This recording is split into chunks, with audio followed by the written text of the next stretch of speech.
우리는 신앙생활을 하면서 가끔 자기의 개인 경험을 우리는 듣습니다. 어떤 분들은 하나님의 신실하심을, 하나님의 세우심을, 하나님의 도우심을 경험하는 분이 있는가 하면, 또 어떤 분은 하나님의 책망하심을, 하나님의 또 조율하심을 경험하는 그러한 간증들도 우리가 듣습니다. 성경에서도 보면 하나님에 대해서 이야기할 때 하나님은 은혜의 하나님, 반면에 또 하나님은 책망의 하나님, 하나님은 세우시는 분, 하나님은 또 징계하시고 멸하시는 분, 이러한 모습으로 나오지요. 어느 한 사람이 하나님과 신실하게 동행을 한 사람이 있습니다. 삶의 모든 영역에서 하나님을 인정하고 하나님과 동행한 사람입니다. 삶의 많은 여건에서 하나님의 뜻을 발견하기를 원하며 하나님의 길을 가기를 기뻐한 사람이 있습니다. 그런데 어느 순간부터 그의 삶에 어려움이 오기 시작을 합니다. 그래서 하나님 앞에 기도를 하지요. 하나님, 제가 하나님 앞에 신실하게, 하나님 앞에 정직하게, 하나님 앞에 바르게 살려고 제가 애를 쓰는데 삶이 어찌 이렇게 어렵습니까? 왜 비즈니스가 이렇게 문제가 생깁니까? 그리고 계속 기도를 합니다. 그런데 잘 변하지 않습니다. 환경이 변하지 않습니다. 형편이 달라지지 않습니다. 여전히 뿐만 아니라 시간이 지날수록 더욱더 어려워져가는 그러한 것을 경험을 합니다. 그리고 마침내는 비즈니스가 문을 닫게 됩니다. 그리고 많은 부분을 잃게 됩니다. 그럼에도 불구하고 하나님을 안 받은 이분은 하나님을 떠나지 아니하고 하나님 앞에 계속 매달립니다. 그러는 가중에 하나님이 그에게 오셔서 말씀을 하세요. 말씀의 내용은 이렇습니다. 내가 너를 축복하려 하는데 내가 가지고 있는 그것만 잔뜩 붙들고 있으면 내가 너를 축복할 수 없다라고 이야기를 하세요. 하나님은 징계하시기도 하죠. 또 하나님은 책망하시기도 하지만 하나님은 세우시는 하나님이십니다. 하나님, 우리가 잘 아는 요한복음 3장 16절에 하나님이 세상을 이처럼 사랑하사 독생자를 주셨으니 누구든지 이를 믿으면 멸망치 아니하고 영생을 얻으리라, 이렇게 이야기를 하시죠. 그러나 많은 사람들이 17절 그 다음 절은 잘 모릅니다. 예수님이 이 땅에 오신 것은 심판하러 오신 것이 아니라 구원을 주시기 위함이라, 그렇게 이야기하세요. 하나님은 세우시는 하나님이십니다. 세우는 과정에 때로는 징계도 필요하고 때로는 책망도 있습니다. 세우시기 위해서 그 세움의 결과로 심판도 있고 멸망도 있습니다. 하나님은 세우시는 하나님이십니다. 오늘 하나님은 하나님의 이 땅에 도래된 하나님의 교회 공동체를 세우시기를 원하십니다. 하나님의 성도를 세우시기를 원하십니다. 오늘 우리는 본문의 말씀을 로마서 8장 28절에서 29절의 말씀에서 같이 보도록 하겠습니다. 하나님을 사랑하는 사람들, 곧 하나님의 뜻대로 부르심을 받은 사람들에게는 모든 일이 서로 협력해서 선을 이룬다라는 것을 우리는 압니다. 하나님께서는 미리 아신 사람들을 택하셔서 자기의 아들의 형상과 같은 모습이 되도록 미리 정하셨으니 이것은 그 아들이 많은 형제 가운데서 맏아들이 되게 하려 하시는 것입니다. 하나님께서 사랑하시고 부르시고 그리고 그가 이루고자 원하시는 것은 이제 하나님의 자녀의 형상을 회복하기를 원하시는 것입니다. 원모습으로, 바른 모습으로, 참 인간의 모습으로 자녀들을 세우기를 원하시는 것이죠. 이해할 수 있지요. 하나님은 처음부터 하나님의 자녀를 사랑 가운데, 자기의 형상 가운데, 그래서 우리를 사랑하시고 그 사랑 가운데 또한 우리가 하나님을 사랑하는 그러한 바른 사랑의 관계, 사랑의 삶을 살기를 원하셨지만 인간이 죄로 인하여 하나님과 관계가 끊어지고 하나님의 가정이 무너지고 이제 하나님 없이, 진리 없이 하나님 밖에서, 세상 안에서, 보이는 것 안에서 인간의 생각 가운데, 인간의 추측 가운데, 또한 인간의 욕심 가운데, 자기 중심 가운데, 타락 가운데 산 우리, 그것이 우리의 내면의 모습이고 그것이 우리가 가지고 있는 관점이기도 하고 그것이 우리가 살고 있는 삶의 내용이기도 합니다.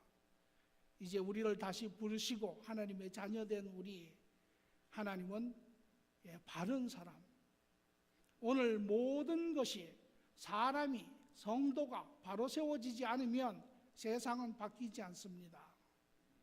사람이 바로 세워지지 않으면 가정은 바로 세워지지 않습니다.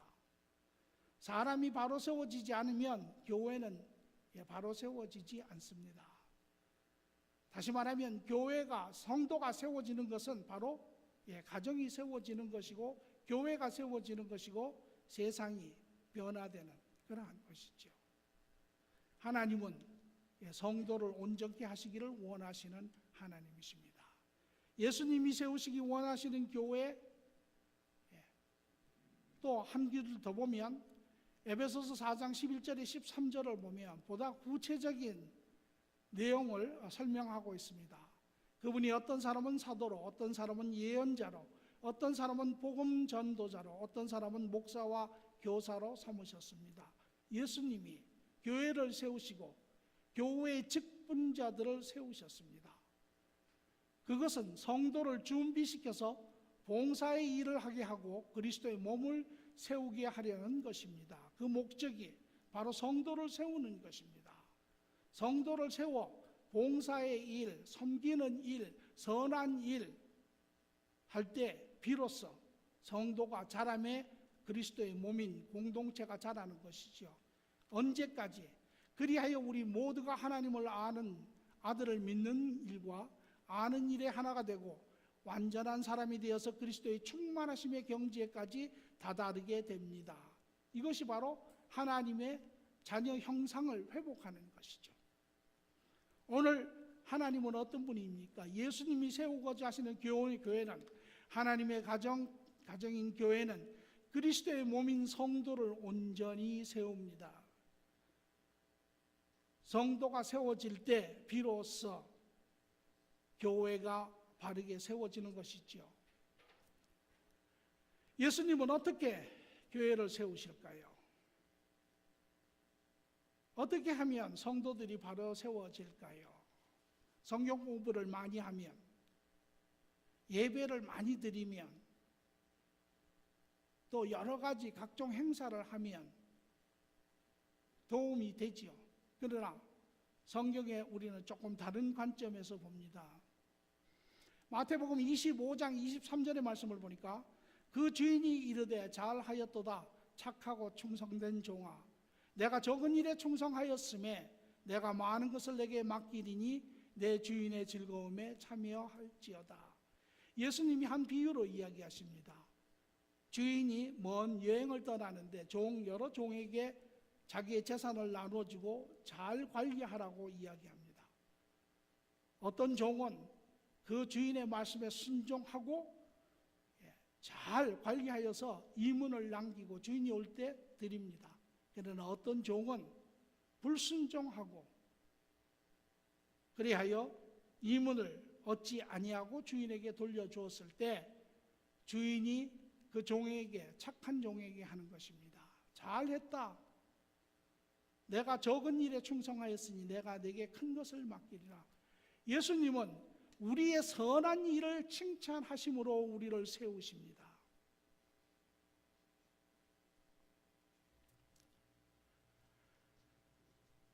교회 공동체는 성도의 모임입니다. 성도는 하나님과 관계가 회복된 사람들을 이야기합니다. 그러나 이 성도들은 여전히 과정에 있지요. 이들 이제 일을 완전히 지어져 가는 그러한 과정에 있는 사람들입니다. 이러한 우리에게 이제 하나님이 선한 일을 칭찬하시고 격려하시는 것을 우리가 볼 수 있는데요, 여기에는 세 가지의 특징이 있습니다.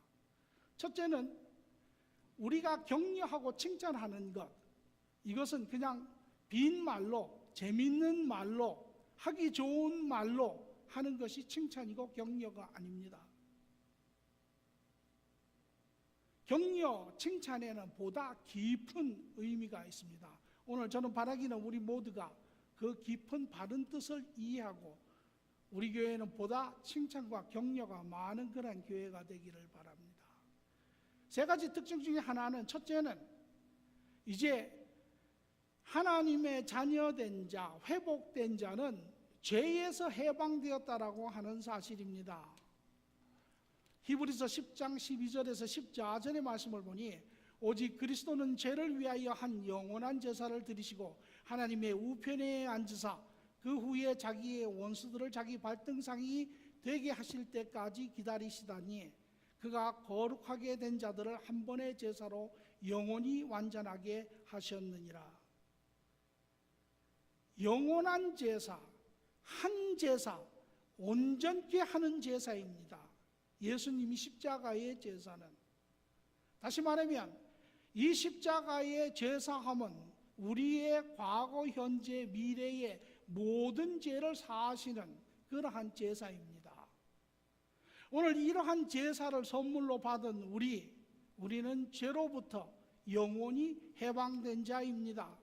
그래서 로마서 8장 1절에서 2절의 말씀을 보니, 그러므로 이제 예수 그리스도 안에 있는 자에게는 결코 정죄함이 없나니, 죄 있다 할 수 없다라는 것입니다. 이는 그리스도 예수 안에 있는 생명의 성령의 법이 죄와 사망의 법에서 너희를 해방하였음이라. 오늘 여러분은 죄에서 해방된 자들입니다. 우리가 한때 죄를, 세상에 가지 말아야 할 길을 갔고 하지 말아야 할 말을 하고 하지 말아야 할 일들을 우리가 하며 살았습니다. 그것이 잘못된 길인 줄 알면서도 하였고, 그것이 사람을 아프게 하는 길인 줄 알면서도 하였고, 그것이 서로를 망가뜨리는 길인 줄 알면서도 하였습니다. 이것이 우리가 죄된 삶의 모습이라고 할 수 있지요. 그리고 오늘 죄된 삶의 그 결과는 모든 관계들이 끊어진 상태입니다. 세상을 바라보면 더불어 같이 잘 사는 것 같지만 한 겹도 벗기고 들어가면 전부 다 끊어지고 폐쇄된 그러한 관계들을 가지며 그 안에 외롭게, 힘들게, 아파하며 스스로를 미워하며 그렇게 사는 삶들을 살고 있습니다. 이럴 때 예수님이 그의 사랑으로, 우리의 죄보다 더 크신 그의 사랑으로 우리를 덮으시고, 우리 모두가 아무런 자격이 없었지만 그분 스스로가 대가를 지불하셨지요. 그래서 오늘 우리가 하나님의 자녀가 된 사람들입니다. 이 예수님이 행하신 것은 마치 은행에 $1 빌리언을 예금해 놓은 것과 비슷합니다. 무슨 소리입니까? 이 예금을 해놓은 사람은 언제 어디서든지 지가 돈을 뺐어도 그것이 은행에 빚이 되지 않습니다. 왜? 그 예금해 놓은 돈에서 빠져나가기 때문에. 오늘 우리가 죄를 지어도 하나님 앞에 죄가 되지 않습니다. 오늘 예수님 때문에 하나님과 우리의 관계에 있어서는 더 이상 죄가 드러나지 않습니다. 우리가 넘어져도 그것이 하나님과 우리 관계를 끊지 않습니다. 끊지 못합니다. 우리는 영원한 하나님과의 관계를 가지고 있습니다. 오늘 그러므로 이것이, 우리가 바로 이것을 이해할 때 우리는 더 이상 죄를 바라보는 사람들이 아니라고 하는 사실입니다. 무슨 소리입니까? 전에는 우리가 죄 가운데 있었을 때는 우리의 관심사가 죄와 그에 대한 대가입니다. 어찌하면 그것을 지불할지, 어찌하면 그곳에서 벗어날지, 이것이 우리의 관심사입니다. 그러나 지금은 그렇지 않습니다. 지금은 더 이상 죄가 죄로 하나님 앞에 드러나지 않습니다. 예수님 때문에. 그렇기 때문에 이제 우리가 이 땅에 사는 우리의 관점의 중심은 죄가 아니고 의입니다. 오늘 여러분은 무엇을 보고 사세요? 여러분이 행하시는 선한 일을 보고 사십니까? 아니면 여러분이 넘어지는 그러한 죄의 모습을 보고 사십니까? 마지막 날 심판날이 올 때 성도들은 하나님 앞에 서는데 죄의 심판을 받는 것이 아니라 의의 심판을 받습니다. 너희가 이 땅에 살면서 얼마만큼 의로운 일을 행하였느냐, 예, 심판을 거기에 따라 상급을 받지요. 오늘 성도가 바꿔야 할 하나의 중요한 관점은 이제 우리가 세상을 살면서 더 이상 죄를 바라보고 사는 자가 아닙니다. 우리는 의를 바라보고 살아야 합니다. 성도들이 더불어 같이 사는 공동체 안에서 우리는 개개인의 의를 바라보고 살아야 합니다. 이것이 문제입니다. 이러한 의의 관계를 가진 자들, 이제 성도들을 칭찬하고 격려할 수 있습니다. 여기에 위로의 안식의 말씀이 있는데 그것은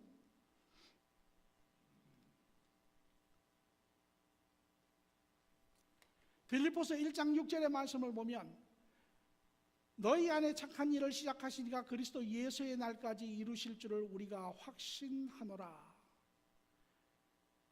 우리가 가야 할 길, 우리가 천국의 하나님의 자녀의 형상을 회복할 때까지, 완전할 때까지 우리가 가야 하지만 우리가 그것을 완전히 이루지는 못하죠. 이 땅에서. 그것이 완전히 이루어지는 것은 천국에서 이루어집니다.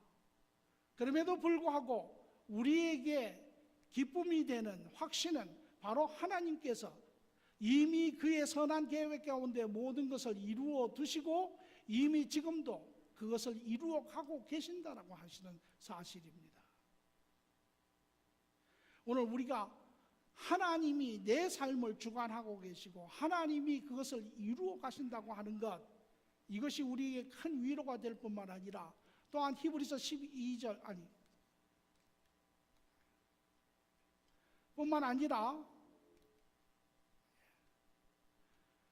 로마서 8장 3절 4절의 말씀을 보니까 율법이 육신으로 말미암아 연약하여 할 수 없는 그것을 하나님이 하시나니 곧 죄로 말미암아 자기 아들 죄 있는 육신의 모양으로 보내어 육신의 죄를 정하사 육신을 따르지 않고 그 영을 따라 행하여 우리에게 율법의 요구를 이루어지게 하려 하심이니라. 다시 말하면 이제 우리가 옛날에는 우리의 노력으로 할 수 없었습니다.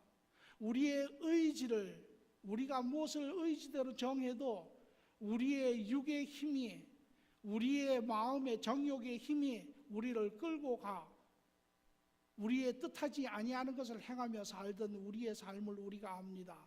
그러나 두 번째로는 이제 우리 안에 하나님이 함께 하시고 우리가 할 수 없었던 그것을 할 수 있게 되었다라는 것입니다.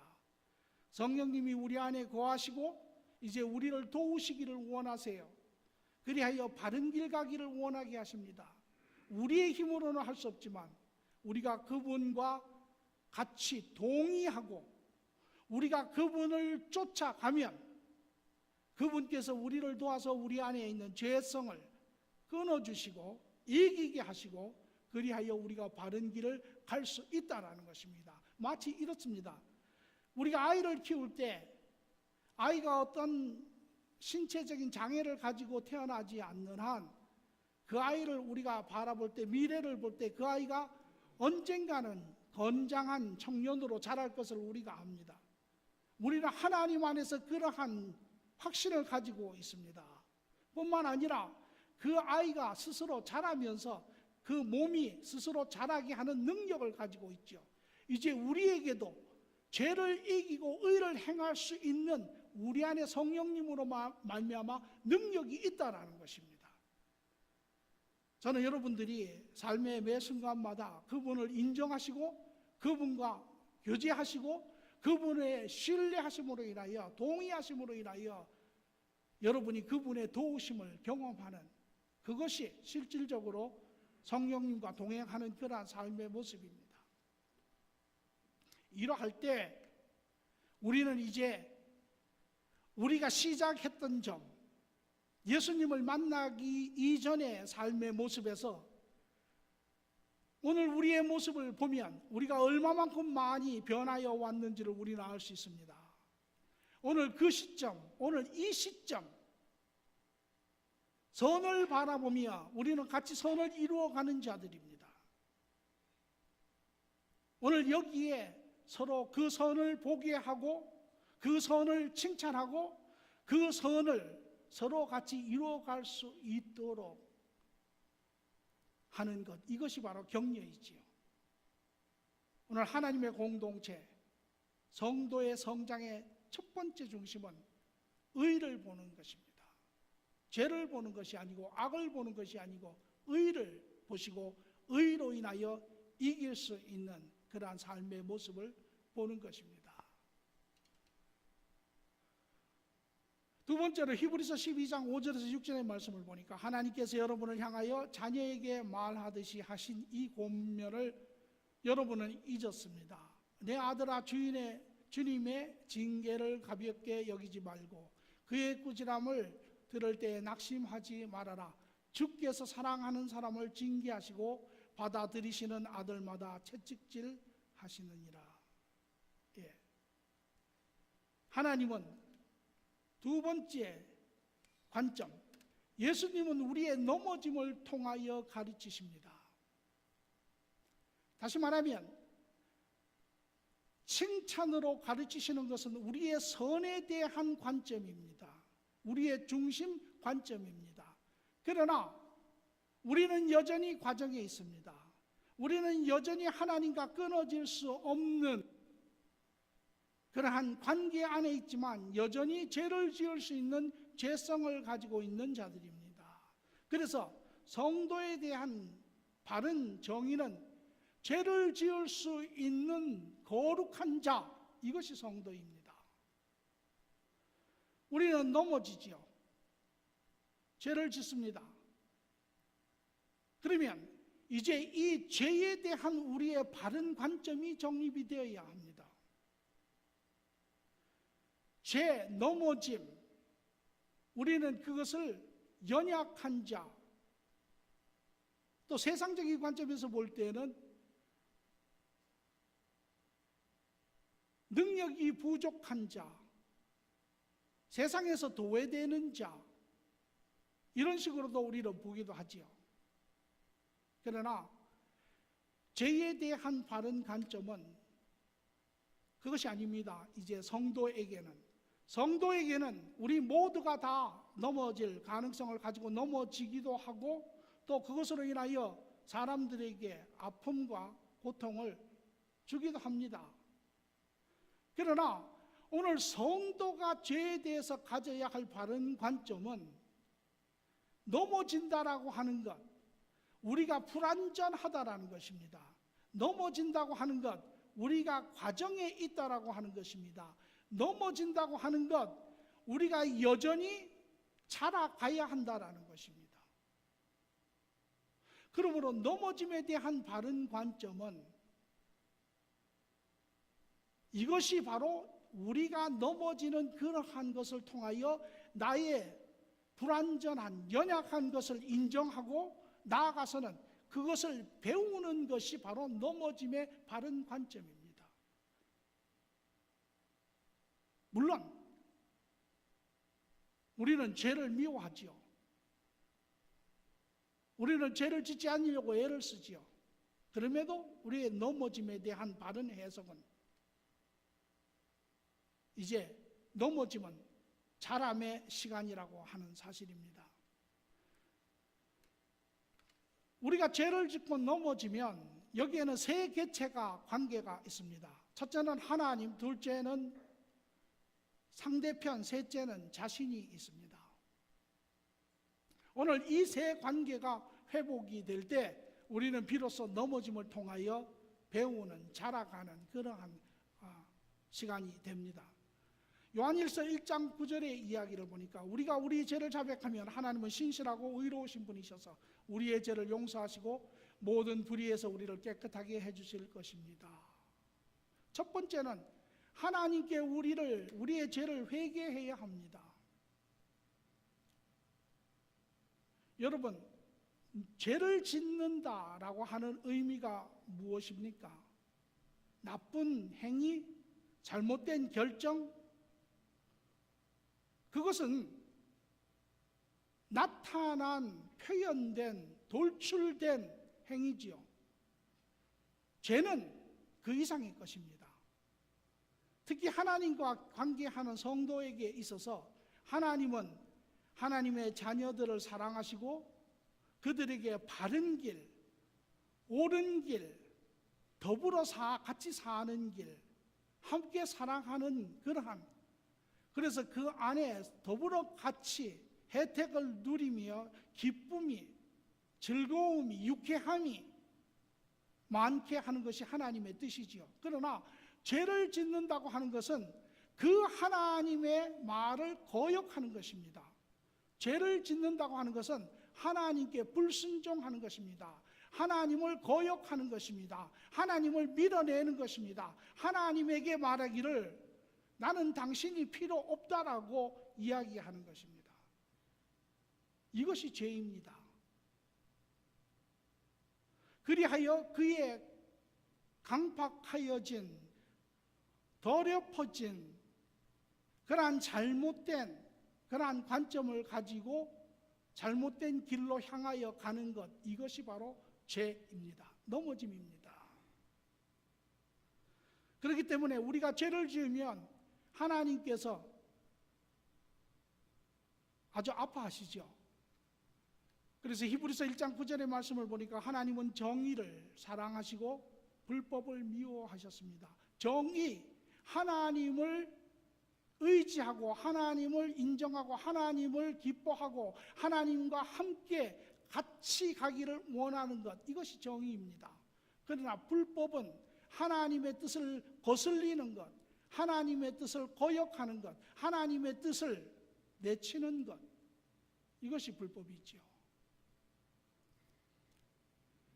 이러한 하나님 앞에 그 우리의 이러한 악함으로, 바르지 못함으로 하나님을 밀어내고 하나님을 힘들게 할 때 하나님께서 많이 아파하시죠. 오늘 이렇게 되면 하나님과 우리가 바른 관계를 할 수가 없습니다. 우리가 죄를 지으면 하나님과 바른 관계를 할 수 없고, 하나님과 바른 관계를 할 수 없으면 하나님의 은혜의 혜택을 우리가 누리며 살 수 없습니다. 오늘 여러분이 아는 하나님의 은혜는 무엇인지, 그러나 성경이 이야기하는 하나님의 은혜는 구원에서부터 시작하여 모든 것이 하나님의 은혜입니다. 여러분이 마음이 편한 것, 가끔 왜 마음이 편할까? 그렇게 질문해 보시죠. 여러분이 기쁜 것, 왜 기쁠까? 그것이 전부 하나님의 은혜에 속합니다. 하나님의 은혜가 없으면 인간은 인간답게 살 수 없습니다. 오늘 하나님께 이러한 회개가 바로 죄를 바로 깨달아 알 때 우리는 비로소 바른 회개를 할 수 있습니다. 내가 얼마만큼 하나님 앞에 거역하였는지, 내가 얼마만큼 잘못되었는지, 이것이 하나님뿐만 아니라 내 삶을 얼마나 망가뜨리는지, 나아가 다른 사람의 삶을 얼마나 힘들게 하는지, 이것을 인지하고 하나님 앞에 고백하는 것이 회개입니다.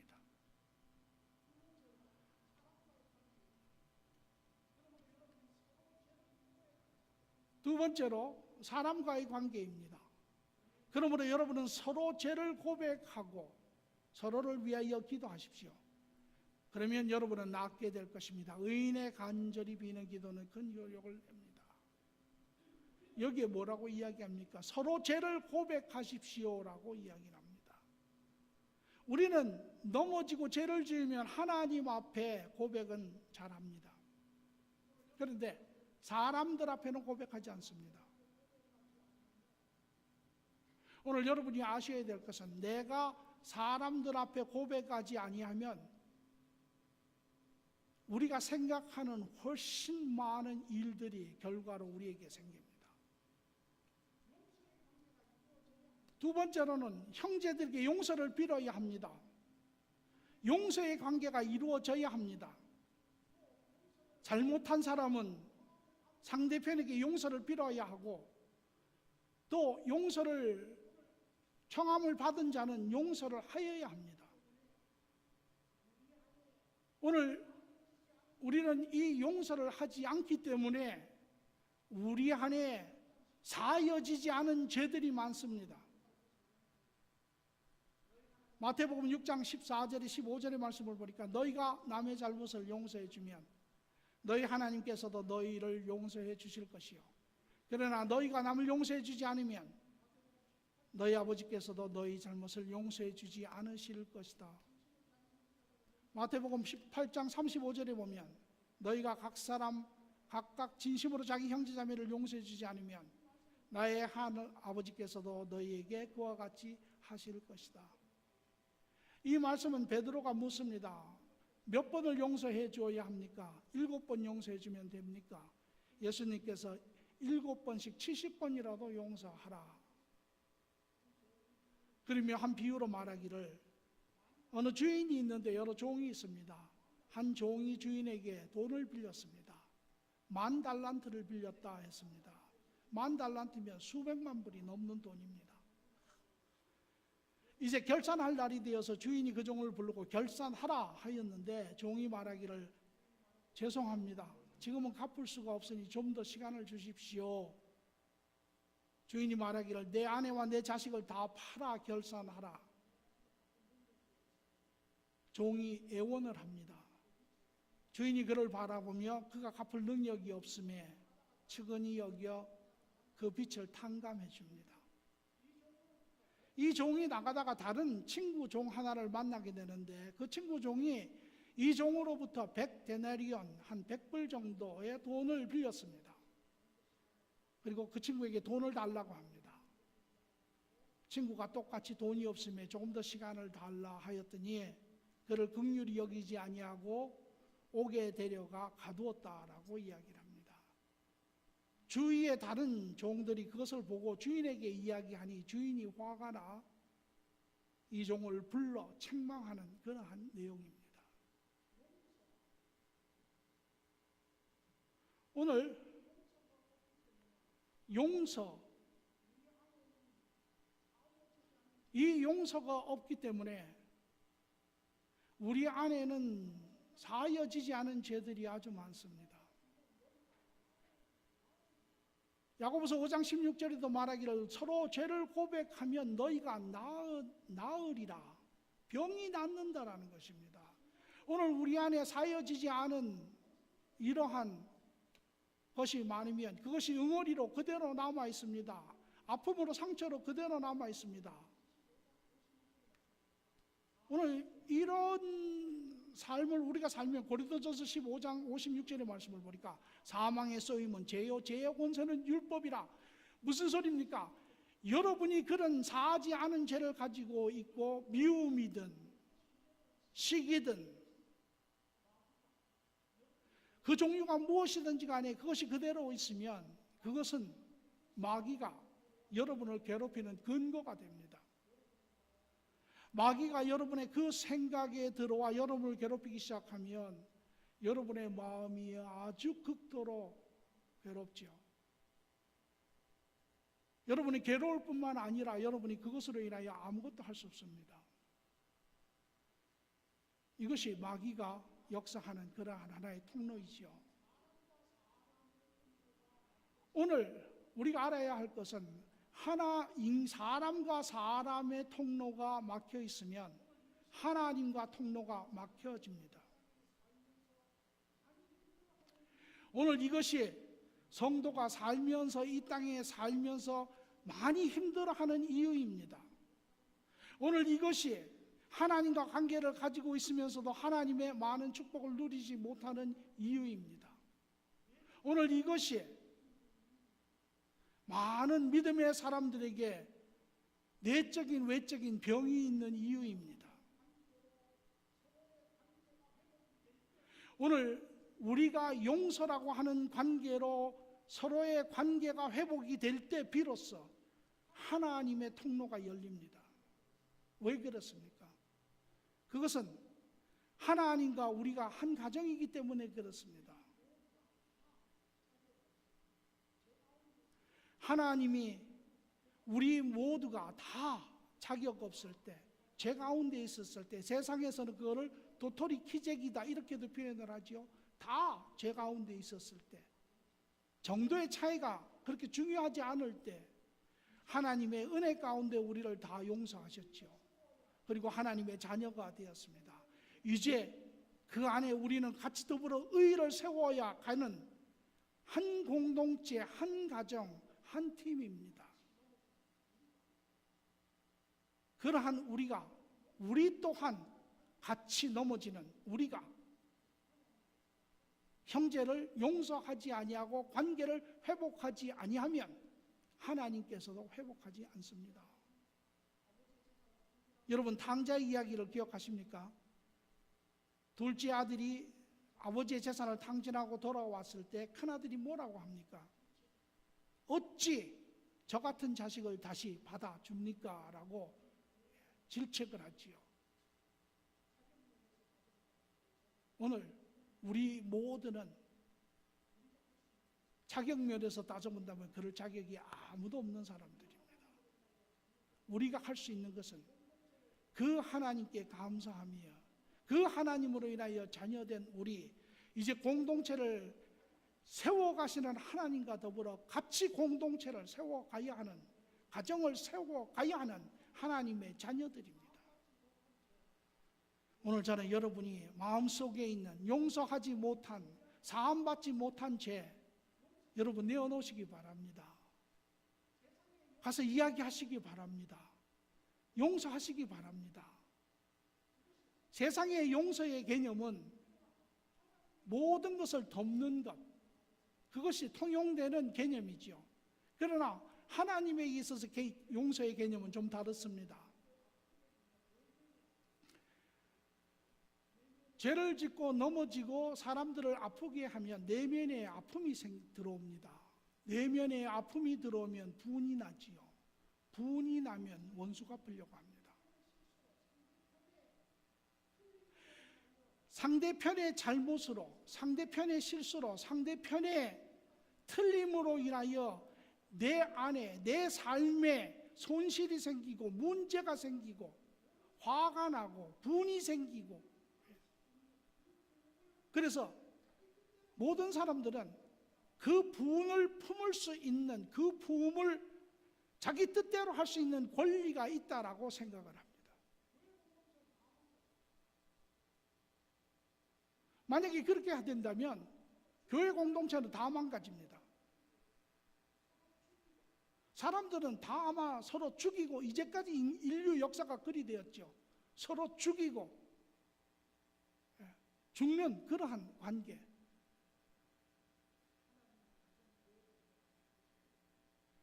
그러나 하나님의 가정, 교회 공동체는 그것이 아닙니다. 이제 더불어 같이 세워가는 것입니다. 하나님의 자녀로서 하나님과 함께. 그래서 그 가정의 머리 되시고 주인 되시는 하나님 앞에 내 권리를 드리는 것입니다. 내 억울함을, 내 분함을, 내 아픔을, 내 고통을 하나님 앞에 드리는 것입니다. 그래서 같이 살게, 하나님의 가정이 세워지게. 또 하나 더 다른 관점에서 보면, 여러분, 다음에 넘어지는 사람이 누구입니까? 나지요. 그러면 우리 뜻대로 우리가 한다면, 그러면 그 상대편도 나에게 똑같이 해야 되겠죠. 그러면 물고 물리는, 죽고 죽이는 그러한 바깥 세상과 모습이 똑같아지죠. 하나님의 공동체는 그런 공동체가 아닙니다. 이제 하나님 안에서 더불어 자녀된 우리가 같이 세워가야 하는 공동체입니다. 그러므로 하나님께서 에베소서 4장 32절의 말씀처럼 서로 친절히 대하며 불쌍히 여기며 하나님께서 그리스도 안에서 여러분을 용서하신 것 같이 서로 용서하십시오. 로마서 12장 19절에 사랑하는 여러분, 여러분은 스스로 원수 갚지 말고 그 일을 하나님의 진노하심에 맡기십시오. 성경에도 기록하기를 원수 갚는 것은 내가 할 일이니 내가 갚겠다고 주께서 말씀하신다 하였습니다. 용서해야 합니다. 오늘 여러분 안에, 우리 안에 사함받지 못한, 용서하지 못한, 회개되지 못한 부분들 우리는 철저하게 하나님 앞에, 사람들 앞에 하시기 바랍니다. 그것이 서로가 사는 길입니다. 에베소서 4장 15절에 우리는 사랑으로 진리를 말하고 살면서 모든 면에서 자라나고 머리가 되시는 그리스도에게까지 다다라야 합니다. 세 번째로는 자기 자신과의 관계 회복입니다. 잘못에 대한 책임을 져야 합니다. 우리는 잘못할 수 있습니다. 은혜에 온 것은 그 잘못이 하나님 앞에 죄로 드러나지 아니하여 영원한 사랑의 관계 안에 있지만, 그러나 이 죄는 하나님과 상대편과 우리 모두를 고통스럽게 하는 것입니다. 그러므로 이 잘못에 대한 책임, 잘못된 결정에 대한 책임, 하나님께 불순종함에 대한 책임을 각각 져야 합니다. 그것이 책망이면 책망을 들어야 합니다. 그것이 잘못된 어떠한 대가를 지불해야 되면 지불해야 합니다. 그리할 때 비로소 스스로에 대한 그러한 죄책감이나 이런 것에서 벗어날 수 있습니다. 레위기 24장 20절의 말씀을 보니까 부러뜨린 것은 부러뜨린 것으로, 눈은 눈으로, 이는 이로 갚아라. 상처를 입힌 사람은 자기도 그만큼 상처를 받아야 한다. 다시 말하면 책임을, 잘못에 대한 결과에 대한 책임은 반드시 져야 합니다. 우리의 자녀들에게도 잘못하면 그 책임을 질 줄 알게 가르쳐야 합니다. 오늘 대부분의 경우에 보면 이 책임이 흐지부지하게 없어집니다. 이스라엘 공동체에서는 책임을 져야 한다라고 가르치는데, 여러분이 잘 아는 눈으로, 이는 이로의 법칙을 가지고 있습니다. 무슨 소리입니까?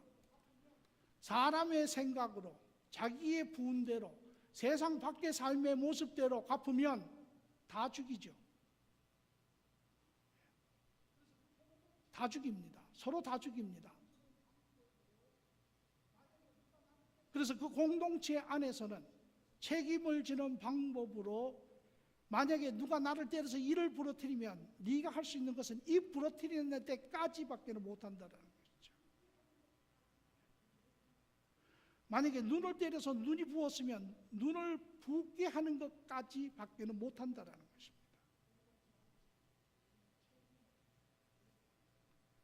오늘 공동체 안에서 우리는 책임을 져야 합니다. 이러한 책임을 질 때 우리는 비로소 그 죄에 대한 크기가 얼마나 큰지 하나님 앞에, 다른 사랑하는 사람들 앞에, 자기 자신 앞에 그것이 어떠한 결과를 초래하는지를 우리는 알 때 비로소 우리는 그 안에서 깊이 깨달음이 있고 그 안에서 자라가는 그러한 시간이 있습니다. 하나님은 세우시는 하나님이십니다. 이제 성도를 세우시는데 성도의 삶의 바른 관점, 의를 바라보게 하시며 그 의를 행하는 자들을 격려하시고 칭찬하시는 하나님, 이것은 우리의 삶의 모습이 되어야 합니다. 그러나 우리 삶에는 또 다른 한 부분, 죄의 부분이 있습니다. 죄에 관한 바른 관점은 이제 이것은 열등한 자, 부족한 자, 능력이 없는 자, 도태되어야 하는 자, 이런 사회적인 관점이 아니라 이제 이것은 우리의 불완전한 모습들을 보며 그것을 통하여 오히려 자라가는, 바르게 세워져가는, 그래서 의는 점점 승하고 죄는 점점 쇠하여지는 그러한 모습이 될 때 성도는 바른 온전한 하나님의 관점을 회복할 줄 믿습니다. 교회가 하나님의 가정으로 온전히 인지되고 그 안에서 성도가 한 형제 자매로 그리스도 안에 우리의 관계와 우리의 차이와 우리의 불완전함과 우리의 온전하지 못함을 극복하며 서로 살 때 비로소 교회, 하나님의 교회 가정은 이루어집니다. 틀을 잡습니다.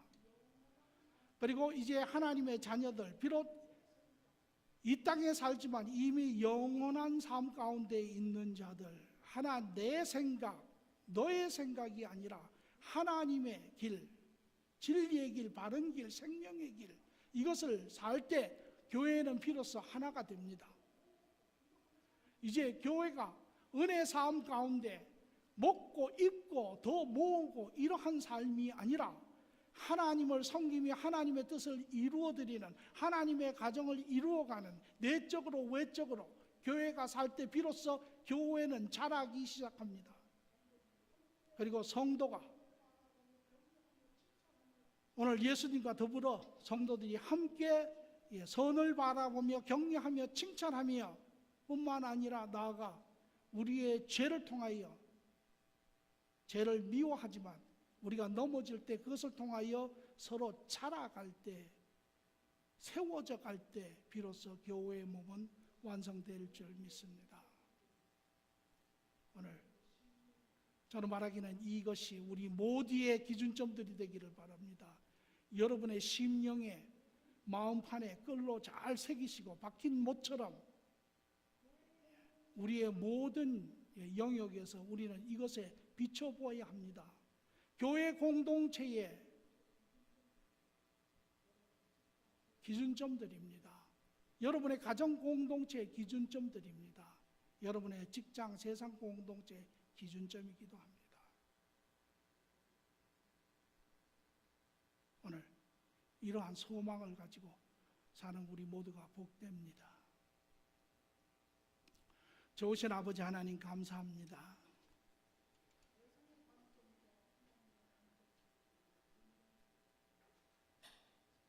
세상의 관점과 하나님의 관점 사이에 혼동스러워하며 세상에 깊이 뿌리 내린 삶 가운데 하나님을 쫓아가려고 하는 것 참으로 너무 힘이 듭니다. 이제 우리의 바른 위치로 돌아가 그 자리에 서서 바른 관점으로, 바른 마음으로 바르게 주님과 형제 자매들과 더불어 갈 수 있는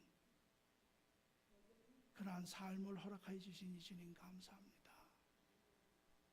이제 여전히 세상 가운데 비틀거리는 우리의 모습이기는 하지만 그러나 이러한 분명한 기준점을 가지고 하나님, 우리가 의지하며 신뢰하며